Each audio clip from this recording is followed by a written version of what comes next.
بسم اللہ الرحمن الرحیم۔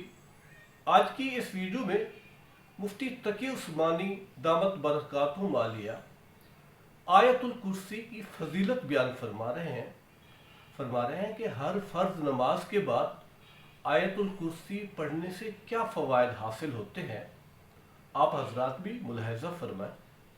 اب میں ایک ایسی آیت نازل فرمائی جو اپنی عظمت کے اعتبار سے، فصاحت و بلاغت کے اعتبار سے، جامعیت کے اعتبار سے، تاثیر کے اعتبار سے قرآن کی بڑی عظیم آیت ہے، اور اس کو آیت الکرسی کہا جاتا ہے۔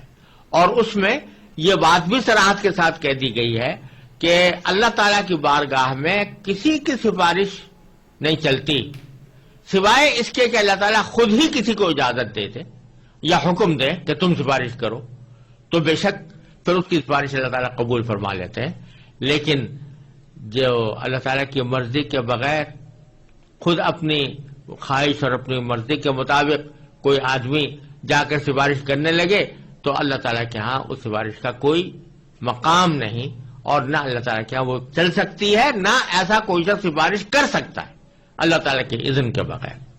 تو اس بیان کے لیے اللہ تبارک و تعالیٰ نے آگے اللہ آیت الکرسی نازل فرمائی ہے، اور بعض احادیث کے اندر آیا ہے کہ یہ قرآن کریم کی عظیم ترین آیت ہے۔ اللہ تبارک و تعالیٰ نے قرآن عظیم میں سب سے زیادہ عظمت والی آیت یہ نازل فرمائی ہے، اور حضرت ابو ہریرہ رضی اللہ تعالیٰ عنہ کی ایک روایت میں رسول کریم صلی اللہ علیہ وسلم کا یہ ارشاد منقول ہے کہ سورہ بقرہ میں ایک آیت ہے جو سیدۃ آیات القرآن ہے، یعنی قرآن کریم کی آیات کی سردار ہے، اور اس میں یہ بھی مذکور ہے کہ جس گھر میں وہ پڑھی جائے شیطان اس سے نکل جاتا ہے۔ اور سنن نسائی کی ایک روایت میں ہے کہ رسول اللہ صلی اللہ علیہ وسلم نے ارشاد فرمایا کہ جو شخص ہر نماز فرض کے بعد آیت الکرسی پڑھا کرے تو اس کو جنت میں داخل ہونے کے لیے موت کے سوا کوئی چیز مانع نہیں ہوگی، یعنی موت کے بعد فوراً وہ جنت کے آثار اور راحت و آرام کا مشاہدہ کرنے لگے گا۔ تو اس آیت کریمہ میں پہلے اللہ تبارک و تعالیٰ نے فرمایا کہ اللہ لا الہ الا ہو، اللہ وہ ہے جس کے سوا کوئی معبود نہیں۔ یہ ہے توحید کا وہ کلمہ جو عقیدہ توحید کی بنیاد ہے کہ اللہ تعالیٰ کے سوا کوئی معبود نہیں، کوئی عبادت کے لائق نہیں۔ پھر کچھ صفتیں اللہ تعالیٰ نے اپنی ذکر فرمائی ہے۔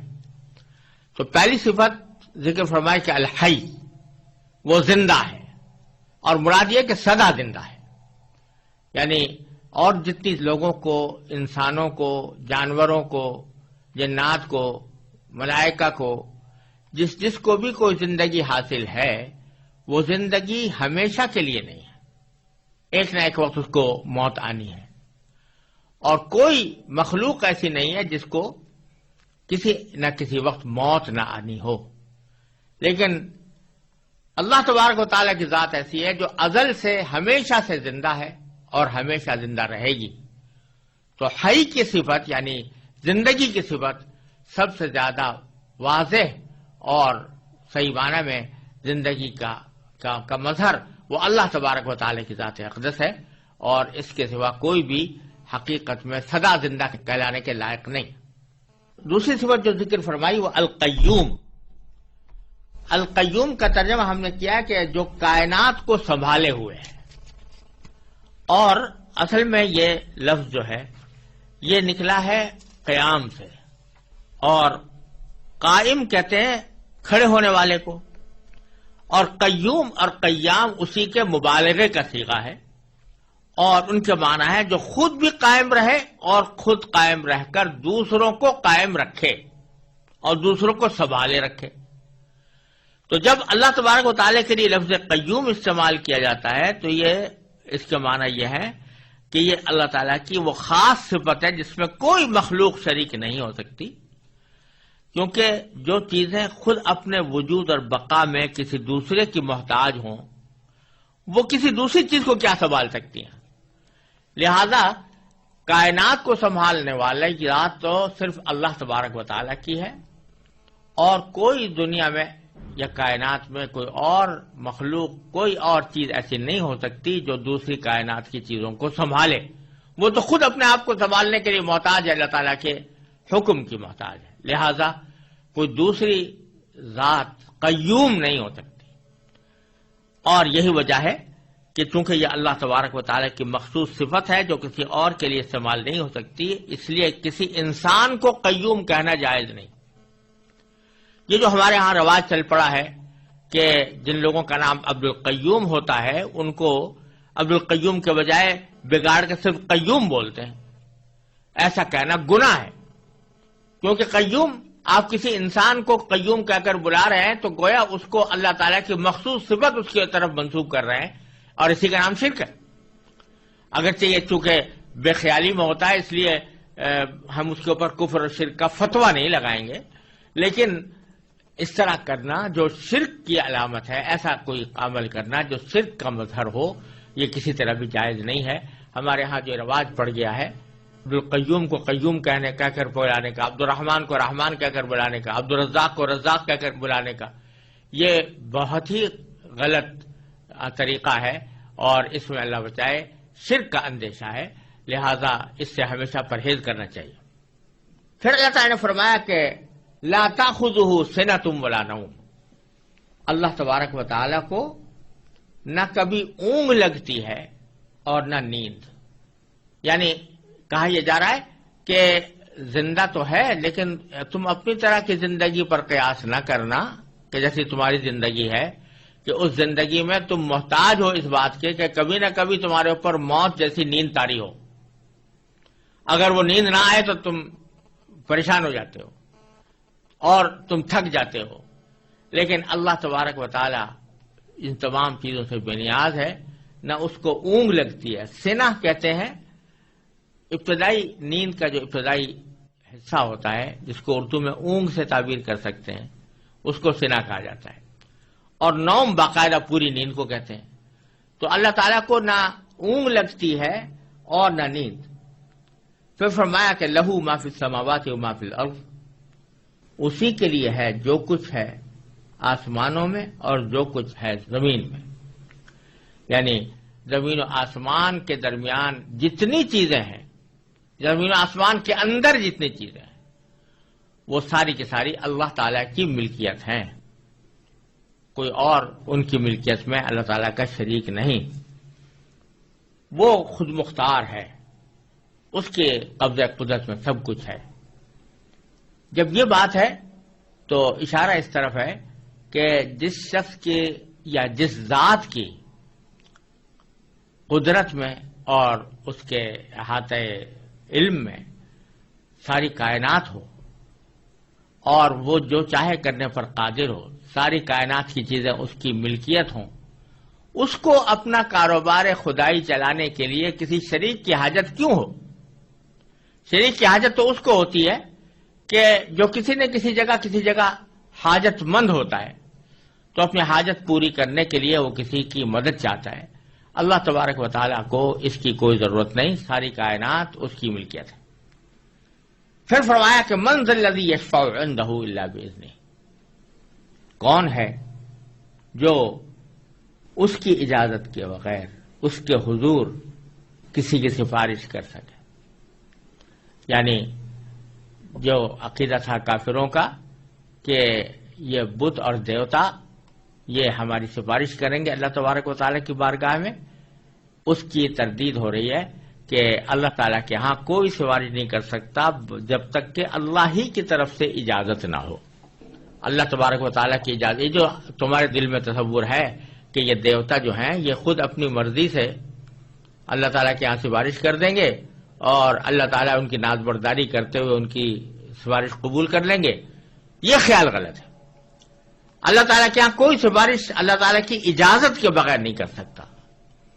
ہاں جن کو اللہ تعالیٰ خود ہی حکم دے دے، اجازت دے دے، جیسے پیغمبروں کو بعض مرتبہ اجازت دی جائے گی اور نبی کریم سرورت عالم صلی اللہ علیہ وسلم کو شفاعت کا منصب عطا فرمایا جائے گا.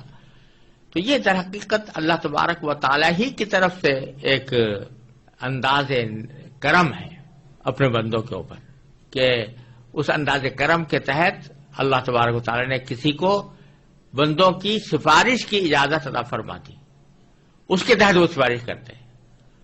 ایسا نہیں ہے کہ اللہ تبارک و تعالی کو تو پتہ نہیں تھا کہ یہ شخص آیا قابل معافی ہے یا نہیں ہے، یہ جنت کے لائق ہے یا نہیں ہے، اور پیغمبر کے کہنے سے اللہ تبارک و تعالی نے اس کو جنت میں داخل کر دیا اور اس کی مغفرت کر دی، بلکہ اللہ تعالیٰ کے علم ازلی میں ہے ہر شخص کے بارے میں کہ کون شخص جنتی ہے، کون شخص اللہ تبارک و تعالیٰ کے ہاں مقبول اور مقرب ہے، اور کس کی مغفرت کرنی ہے اللہ تعالیٰ خوب جانتے ہیں۔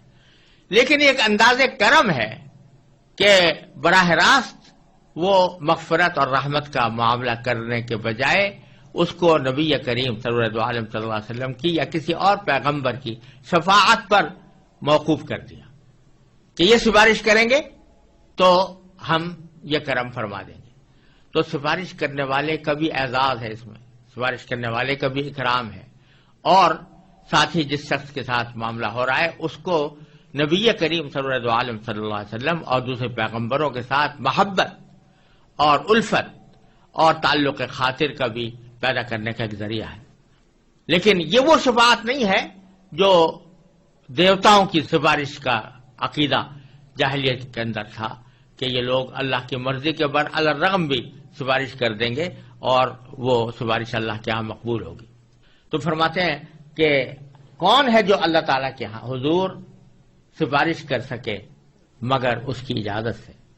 یعلم ما بین ایدیہم وما خلفہم، اللہ تعالیٰ جانتا ہے بندوں کے تمام آگے پیچھے کے حالات، بندوں کے تمام آگے پیچھے کے حالات جانتا ہے۔ یہ بات اس سیاق میں اسی معنی میں بظاہر کہی جا رہی ہے کہ سفارش عموماً اس موقع پر ہوتی ہے دنیا میں کہ مثلا ایک صاحب اقتدار ہے، اس کو کسی کے حالات کا علم نہیں ہے، پتہ نہیں ہے کہ یہ آدمی نیک ہے یا اچھا ہے یا اس کی مدد کرنی چاہیے یا اس کو کوئی اچھا منصب دینا چاہیے، کوئی عہدہ دینا چاہیے، اس کو تو پتہ نہیں ہے۔ اب اس کا کوئی مقرب شخص آ کر اس کے پاس کہتا ہے کہ میں فلاں بندے کی سفارش کرتا ہوں کیونکہ یہ میری نظر میں اچھا آدمی ہے اور اس میں عہدے کی صلاحیت رکھتا ہے، تو وہ اس کے کہنے کی بنیاد پر جانتا ہے، علم اس کو اس سے حاصل ہوتا ہے، خود اس کا علم کچھ نہیں ہوتا۔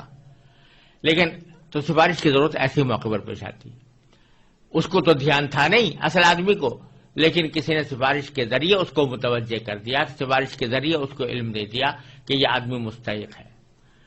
لیکن اللہ جل جلالہ چونکہ یعلم ما بین ایدیہم وما خلفہم، انسانوں کے تمام آگے پیچھے کے حالات کو خوب جانتا ہے، اس واسطے اس کو کسی کی سفارش کی حاجت ہی نہیں ہے کہ اس کو فیصلہ کرنے کے لیے کسی آدمی کی سفارش کی ضرورت ہو کہ وہ بتائے کہ فلاں آدمی مستحق ہے فلاں غیر مستحق ہے۔ تو ایک طرف تو اللہ تبارک و تعالیٰ کا علم یہ ہے کہ ما بین ایدیہم وما خلفہم، اللہ تعالیٰ ان کے آگے پیچھے کے حالات کو خوب جانتا ہے۔ ولا یحیطون بشیء من علمہ الا بما شاء، اور لوگ اس کے علم کی کوئی بات اپنے علم کے دائرے میں نہیں لا سکتے سوائے اس بات کے جسے وہ خود چاہے۔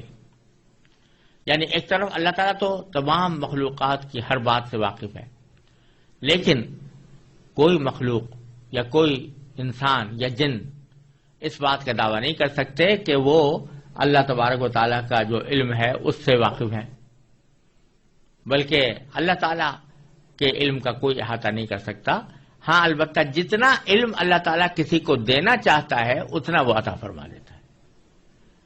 تو اس سے ایک طرف اس بات کی نفی ہوئی کہ کوئی بھی مخلوق عبادت کے لائق نہیں ہے، ایک تو اس بات کی نفی ہوئی، دوسرے اس بات کی نفی ہوئی کہ بعض لوگ انسانوں کی طرف ایسے علم کی نسبت کر دیتے ہیں جو اللہ تعالیٰ کی خاص صفت ہے، علم غیب اللہ تعالیٰ کی خاص صفت ہے، اس کو انسانوں کی طرف منسوب کر دیتے ہیں۔